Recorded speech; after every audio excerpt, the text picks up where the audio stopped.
Good morning, boys and girls, and welcome to what we're sure will be our greatest year in Rydell. What'd you do this summer, Sandy? Oh, I spent most of it at the beach. I met a boy there.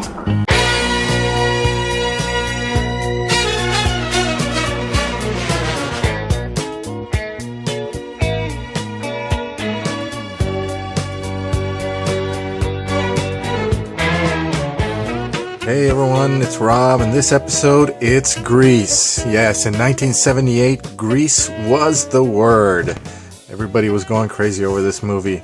Got the DVD here, got the special edition DVD, comes with this Letterman sweater wrapped around the DVD here. That's kind of neat. Yeah, something different. Well, can't say that about a lot of movies. Anyway, Grease from 1978. It was starring John Travolta, who was red hot at the time, coming off of his success of Saturday Night Fever. Also coming off of Welcome Back, Kotter, big show for him in the 70s. And Olivia Newton-John, who we were all so in love with. I mean, just look at her; she was so cute, and then she was also sexy in the movie in that tight black outfit, and we were just madly in love with Olivia, and let's face it, still are, right? Okay, she's still awesome. And co-starring Stockard Channing, who I'd actually never heard of until this movie, but she made a great Rizzo. And also co-starring Jeff Conaway, who went on to play Bobby Wheeler on Taxi, and then unfortunately had not a great ending in life, but we'll always have him in Grease. And then also co-starring a whole bunch of other actors that I'm not going to go into, because including Didi Khan, and also co-starring Sid Caesar, and just too many to name here. This video will go on forever, but they were all incredible, all awesome. When I was researching this a little bit, I saw the budget here. Apparently the budget was $6 million for this movie, which is like a drop in the bucket these days. It's like the catering budget for a movie these days. This movie went on to gross $394.9 million at the box office. Now, that's amazing. From a $6 million budget, I mean, I can believe it. I remember how huge this thing was. I mean, it was phenomenally big, and still continues to be big. It is my second favorite musical of all time, and that's quite an achievement. $394 million. I assume that, I'm not sure if that was at the time just the box office, or if it means from then till now, but it did say box office, so I can only imagine since then, with sales of first videos and DVDs and Blu-rays, and how much it must have made. But regardless, it was very popular. It is kind of the definitive version of Grease.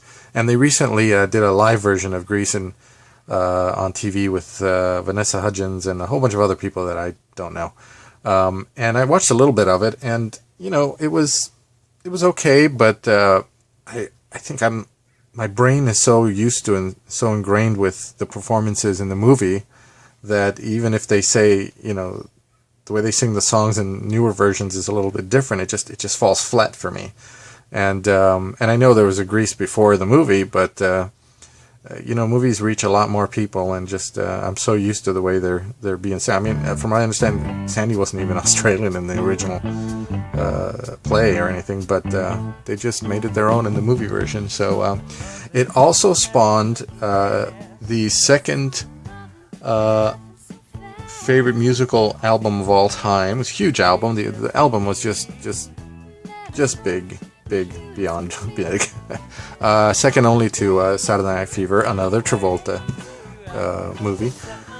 But I sure remember that. I sure remember just hearing those songs all the time. It just seemed like every week there was a new song from the Grease album on the radio, and just going to up the charts and stuff. And the first time I heard "You're the One That I Want," I don't think hadn't even seen the movie yet, but I had no idea it was John Travolta singing, because it just sounded so. I thought it was two women singing, but it was just amazing, just great.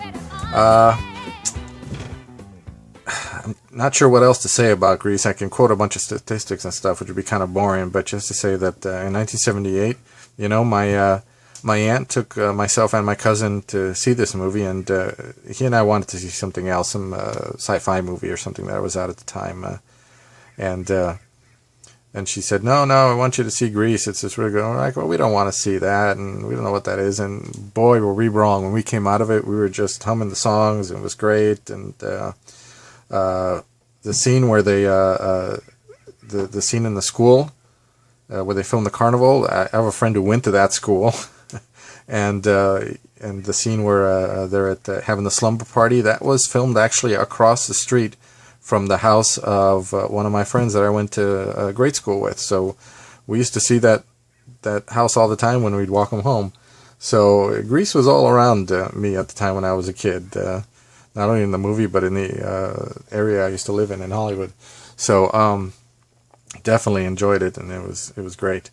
It did spawn a sequel, but probably the less said about that, the better. I don't have that one in my collection, so I'll leave it to somebody else to talk about it if they were into it and they liked it. It wasn't me. So the DVD itself, aside from the cool little Letterman sweater that we got here with the R and all that stuff, for Rydell. Okay. DVD itself. Oh, it's got one of these snap tight things, which is kind of weird.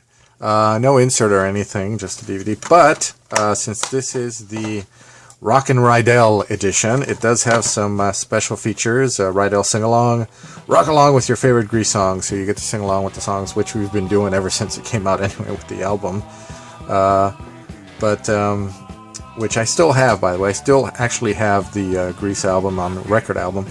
Record albums, young folks, are these big round black things that we used to play music on. They're kind of like CDs, and well, actually, CDs also are these smaller things that people used to play songs on, for those of you who are really young and just stream stuff. But anyway, I still have that record album, and boy, did I play the crap out of it. I mean, that one's like the grooves are really grooved in there.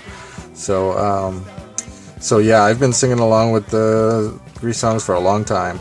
11 deleted extended alternative scenes, which are always kind of cool to see. Not a lot of stuff, but little additions and stuff like that, so that's kind of neat. DVD launch party, collection of memorable moments from the 25th anniversary DVD launch party. So that's kind of neat. You can see a lot of those on YouTube. I see them pop up there. Grease memories from John and Olivia. The moves behind the music, a little documentary about the dancing and the choreography. Thunder Roasters, and much, much more. So there's a lot of good stuff on there for a DVD. I don't know how the Blu-ray compares. I'm sure they probably have this and maybe even more, because the Blu-rays usually have a little more. But pretty good DVD. So not bad at all. So check it out. I don't know if there's anyone who hasn't seen Grease, but maybe you're not into musicals. But if you're not into musicals and you want to try a musical, this is a pretty good one to start with. It's pretty good. Check it out. John Travolta, before he started doing weird things and just showing up on the internet, all stuff for the weird way he's been acting and stuff like that. So, just a really good musical and a really good movie. So check it out. Grease is the word. All right.